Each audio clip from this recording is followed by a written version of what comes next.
Rodada de perguntas aberta. Lorival, sempre rápido no gatilho. Roberto, você já fez duas. Não. Sí, esas dos ya la cuota de ahí ya se acabó. Lorival. Quisiera explorar un poco más el tema del Pacífico. Hoy día la regla dice que el TPP solo puede funcionar si 80% del PIB participa y sin Estados Unidos no se puede. ¿Sería el caso de cambiar la regla o crear un nuevo arreglo? Son dos cosas, muy rápidamente. Uno, habrá que cambiar esa regla, obviamente, porque si no está Estados Unidos no podemos mantener ese porcentaje. Y lo otro es que durante esos 6 años de negociación hubieron concesiones que se dieron a Estados Unidos. Y esas concesiones hay que revisitarlas para ver si Japón, no tanto México y Canadá, porque México y Canadá ya tienen el acuerdo con Estados Unidos, sino la idea aquí es Japón, sobre todo, Australia, Nueva Zelanda, Vietnam, que son los países que más se hubieran beneficiado del TPP y que se beneficiarían del TPP de 11 en lugar de 12. Y en cuanto se ha hablado de ese acercamiento entre Mercosur y Alianza del Pacífico, concretamente, ¿cómo podrías hacer eso? Si sería por las cadenas de producción que Brasil o Mercosur participaría, se integraría por cadenas de producción y ahí de ese modo abriría una puerta para el Pacífico? Sí, yo creo que esa es parte de lo que se ha estado viendo. Pero también hay otros elementos de la alianza que creo que pueden ser eventualmente interesantes. Yo recuerdo una conversación que tuve yo en la Ciudad de México con Carlos Iván Simonsen, que tiene la idea de que sería muy interesante crear instituciones financieras comunes para la región y podríamos empezar ahí, porque la Alianza Pacífico ya tiene un acuerdo entre las bolsas de valores de los 4 países que la integran para que las empresas puedan cotizar en cualquiera de las 4 desde cualquiera de los países. Justamente ayer en una conversación que tuve en Río de Janeiro, alguien propuso que por qué no tener también una institución bancaria para estimular proyectos de inversión en los países. Ustedes tienen su banco del BRICS, que no sé hasta qué punto ha sido realmente una cosa funcional o no, pero la idea es que hay temas más allá de lo que podrían ser arreglos, ya sea comerciales, ya sea políticos, ya sea de cualquier otro tipo. La Alianza del Pacífico no es una organización política, no es un mercado común como lo es Mercosur, pero hay muchas cosas que se pueden hacer en el ámbito académico, en el ámbito de intercambios, en el ámbito de las cadenas de valor, como dice usted. Esas conversaciones siguen, están en curso, hay reuniones bastante frecuentes. Brasil asiste, Chile asiste, obviamente como parte de la alianza, Argentina, Paraguay, Uruguay. El único que no asiste es Venezuela, pero pues yo creo que ustedes cometieron un gran error al dejar Venezuela entrar al Mercosur. Y obviamente nosotros hemos tenido mucho cuidado en la alianza de no abrirlo indiscriminadamente. Hay muchos países que quieren ser parte formal. Panamá es un país, Costa Rica también. Hay países extracontinentales que también quieren participar, pero por lo pronto yo creo que estamos yendo pianito, buscando qué cosas se pueden hacer antes de que se amplíe formalmente el esfuerzo de la alianza. Roberto. ¿Otro más? Una sola. No puedo perder la oportunidad con una persona como vos acá, no satisfazer toda mi curiosidad. Descúlpeme. Para eso la estoy. Culpa es suya, no es para mía. eso estoy. Adelante. Para eso estoy aquí. Primeira coisa, Sempre se disse em Brasil que a educação de México, a reforma, ha sido um sucesso. E eu fiquei surpreso com sua colocação, que ha sido um fracasso. Não sei se usou esta palavra. No, tampoco dije eso. Anyway, de qualquer forma. Dije que era para la historia. Bueno. Quiere decir que yo creo que son temas de mucho éxito y, miren, el logro de este gobierno de haber hecho las reformas, no se puede minimizar.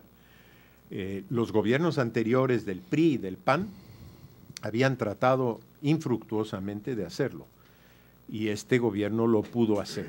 Y se hizo con una negociación entre partidos políticos en que se tuvo que conceder ciertas cosas a cambio de ciertas otras, internamente políticas.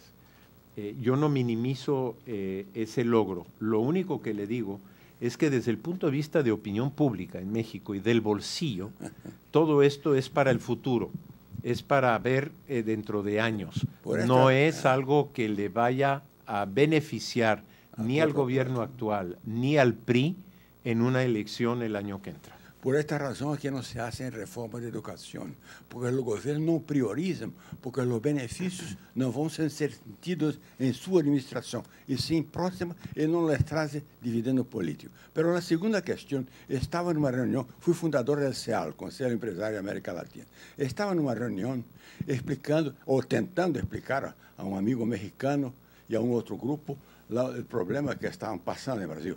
Problemas chicos, comparados com o de ayer. E os mexicanos ouviam muito atentamente e muito curiosos. Deles, ao final, tocou meu braço e disse: nós outros devíamos ter a coragem, não falou coragem, referiu-se a uma parte do corpo humano. Imagino. Pero estou traduzindo. Digamos como... los pantalones, esa es la mejor forma de decirlo. Menos. Nós todos devemos ter a coragem de fazer o que vocês estão fazendo em Brasília. Como México está tratando o problema de corrupção? Essa é a pergunta. Estoy 100% de acuerdo con esa persona, porque yo creo que para nosotros lo que está pasando en Brasil, por doloroso que sea, es benéfico para el país, benéfico para los brasileños, y ojalá en México pudiéramos hacer algo similar. Hasta hoy, en México, la corrupción y todo lo que representa lo que ha estado pasando en este país sigue siendo impune y sigue siendo algo para los que ya no están, no para los que están.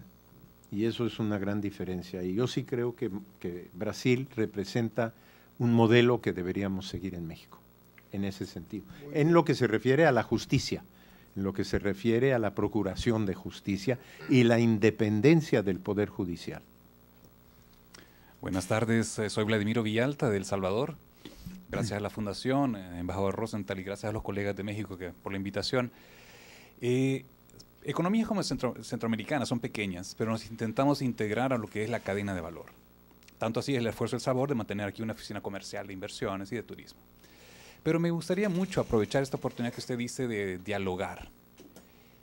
Es cierto que nos preocupa mucho la parte económica, la parte política, pero en el caso de la perspectiva común que compartimos con Brasil, con México, cuéntenos un poco, compártanos un poco cuáles son los esfuerzos realmente en el narcotráfico.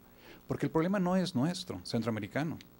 El centroamericano tenemos las deficiencias sociales, efectivamente el desarrollo económico que hemos tenido y que nos ha caracterizado también a toda América Latina. Pero me gustaría entender un poquito más cómo es que se pudiese también visualizar esa parte. Usted bien habla, hay una gran demanda en Estados Unidos, Dios santo, pero el problema es de ellos. Como bien dice aquí el señor, el problema es de ellos, pero ¿por qué tiene que ser nuestro? Muchas gracias. Es una pregunta muy válida y muy difícil de contestar, porque la verdad es que en efecto es un problema motivado por la demanda, y sobre todo la demanda de Estados Unidos, pero no solo la demanda de Estados Unidos. México era un país tradicionalmente de tránsito de droga, producíamos marihuana, nada más, y se mandaba a Estados Unidos. Y de repente pasaba un poco de otras drogas vía México, desde América del Sur, desde Colombia, desde Perú, desde otros países, con destino de Estados Unidos.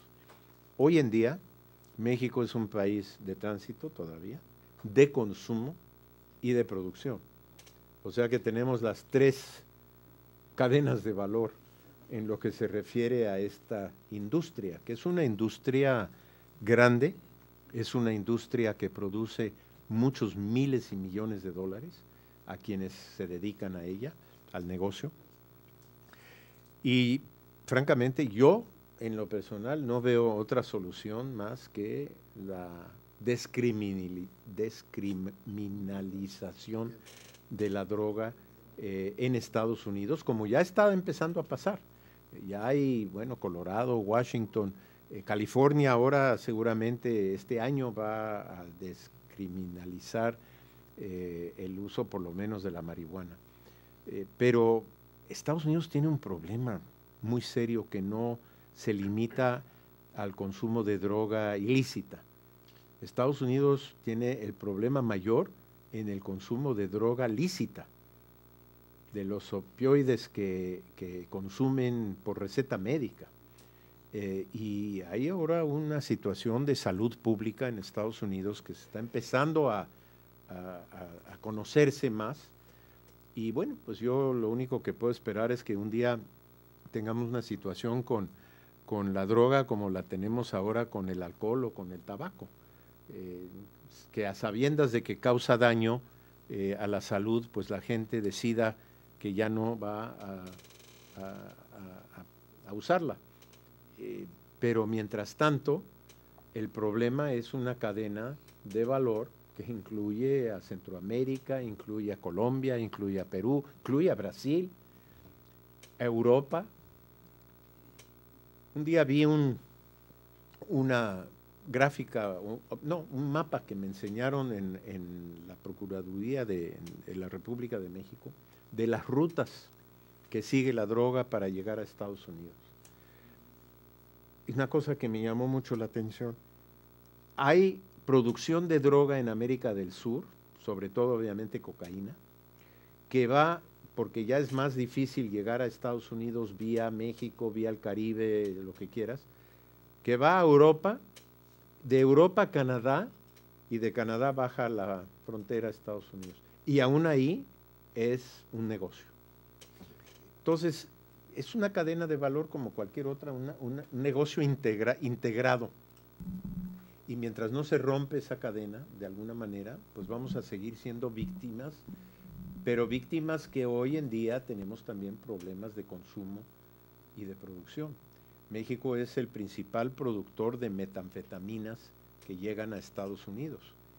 Eso es nuevo, en México no había metanfetaminas. Cuando yo era joven había marihuana, sí, pasaba la marihuana a Estados Unidos, nadie se preocupaba, no era un problema, pero ahora producimos heroína, metanfetaminas, y somos país de tránsito de cocaína y de otras cosas que vienen de otros países. Es un problema mundial, no se va a resolver solo por ni Salvador ni México, se va a resolver cuando cambie la forma en que la sociedad trata el tema de las adicciones o de la salud pública. Pues es un problema de salud.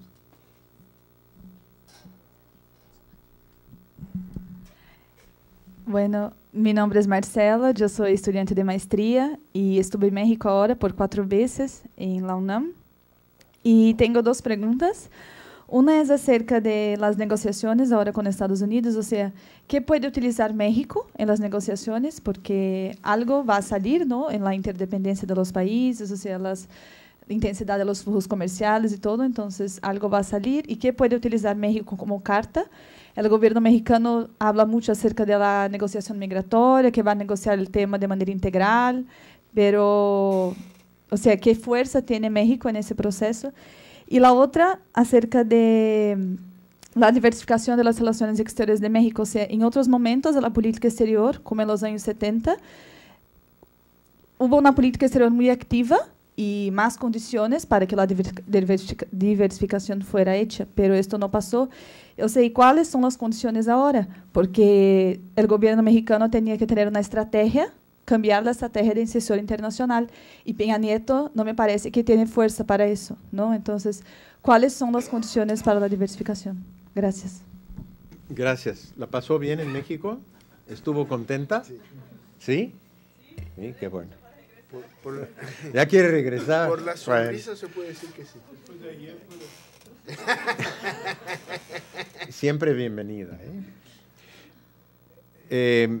Bueno, las cartas mexicanas son, en cierta forma, los temas que abordé. El primero y el más importante seguramente es el hecho de nuestro poderío de consumo de productos americanos. Es un mercado tan grande para Estados Unidos que una carta de defensa, si quiere uno, es simplemente ese consumo y no la amenaza, pero la realidad de que hay otras fuentes donde se pueden comprar.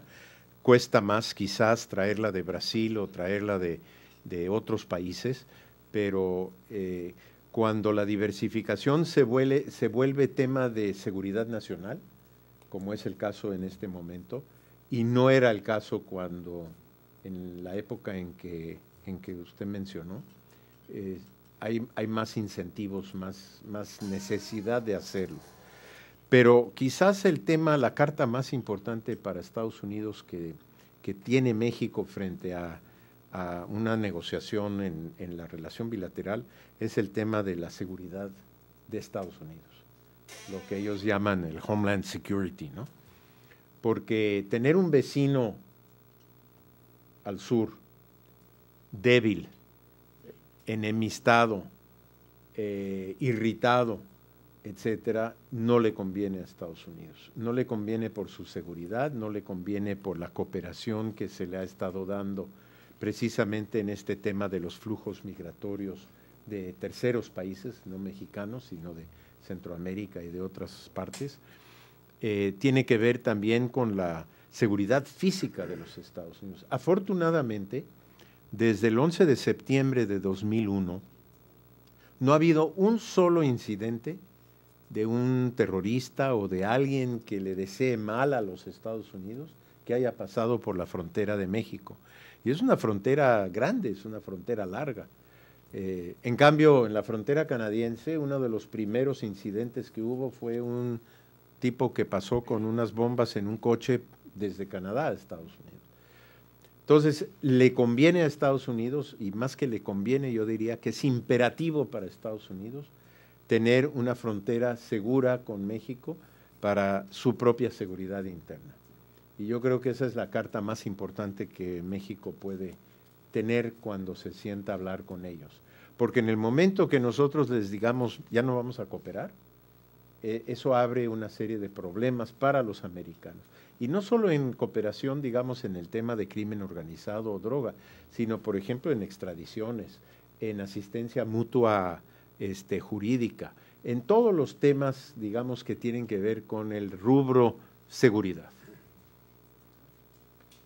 ¿Cuál era la segunda, perdón? De la diversificación de las naciones. ¿De las?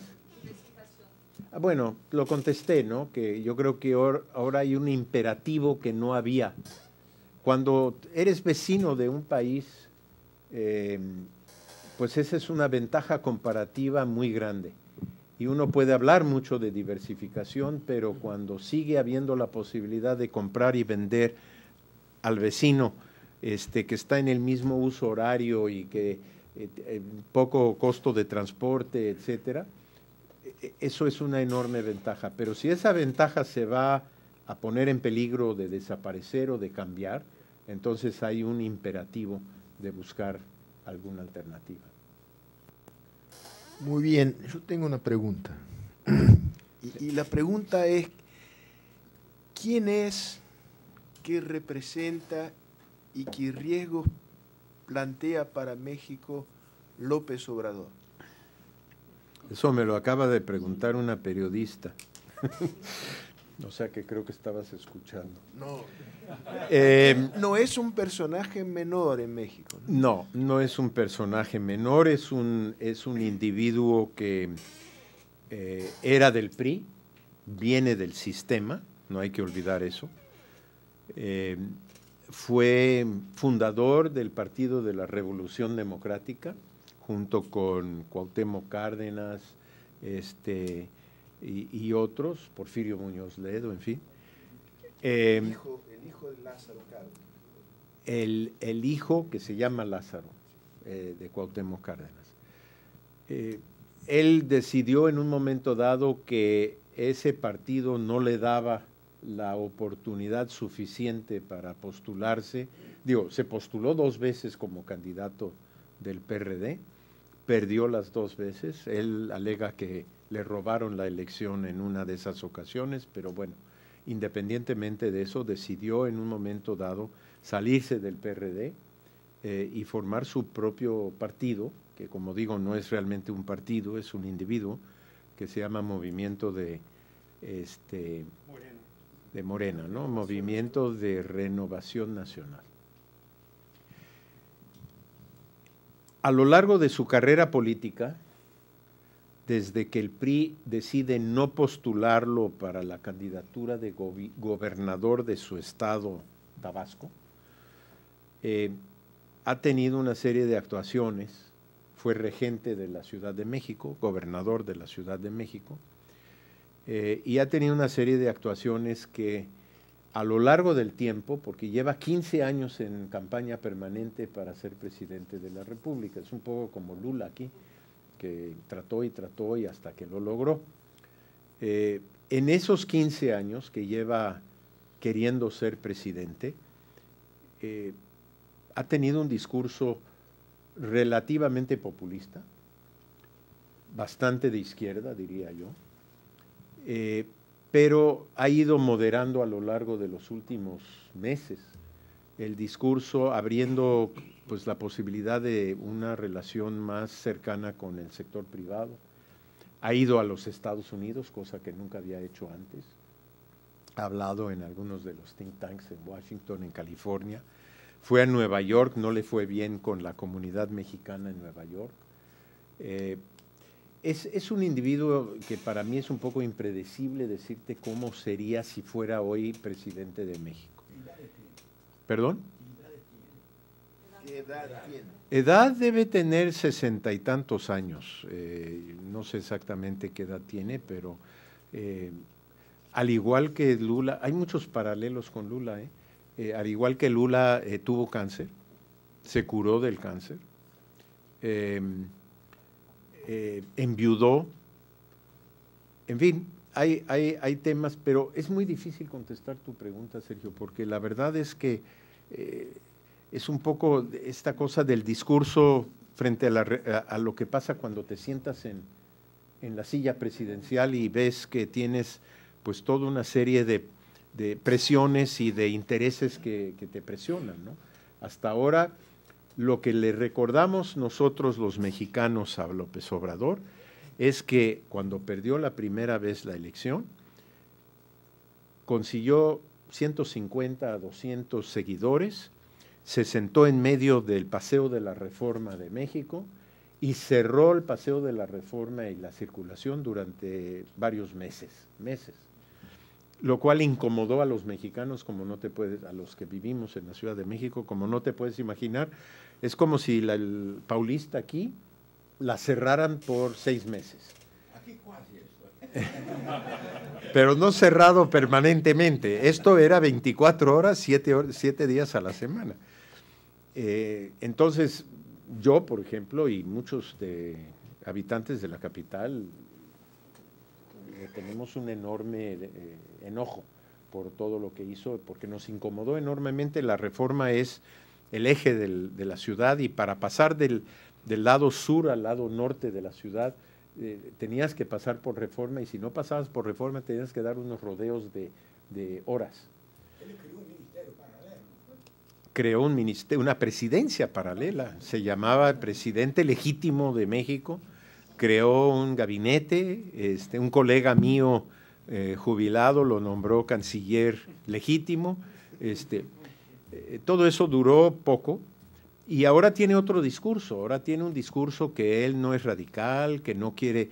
Un día, en una de sus campañas anteriores, dijo: al diablo con las instituciones.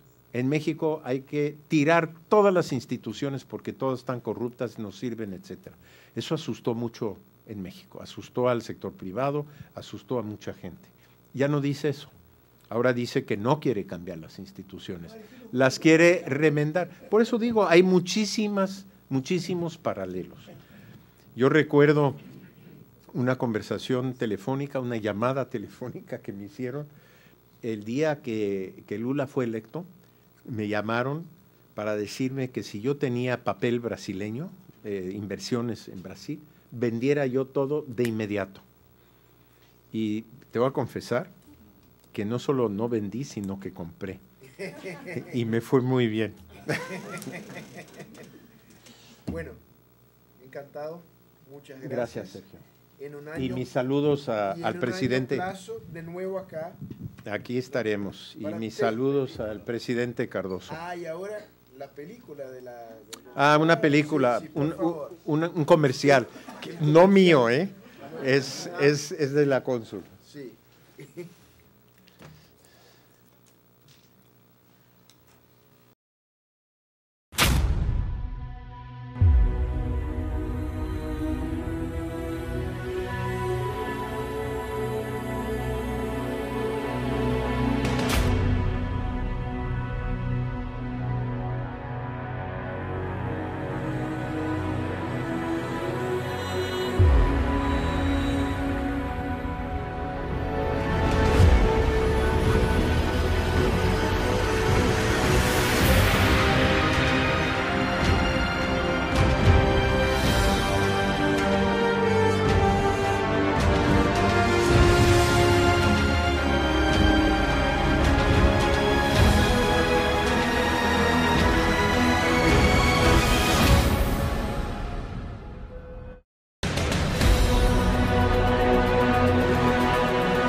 Yo creo que es obvio que es un comercial para que vengan a visitar México, pero también podríamos hacer unas para que hubiera más inversión, más comercio, más vínculos académicos, de think tanks, de todo lo que podríamos hacer. Esto de los think tanks podemos trabajar, ¿no?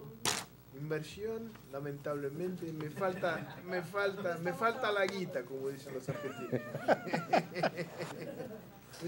Muchas gracias.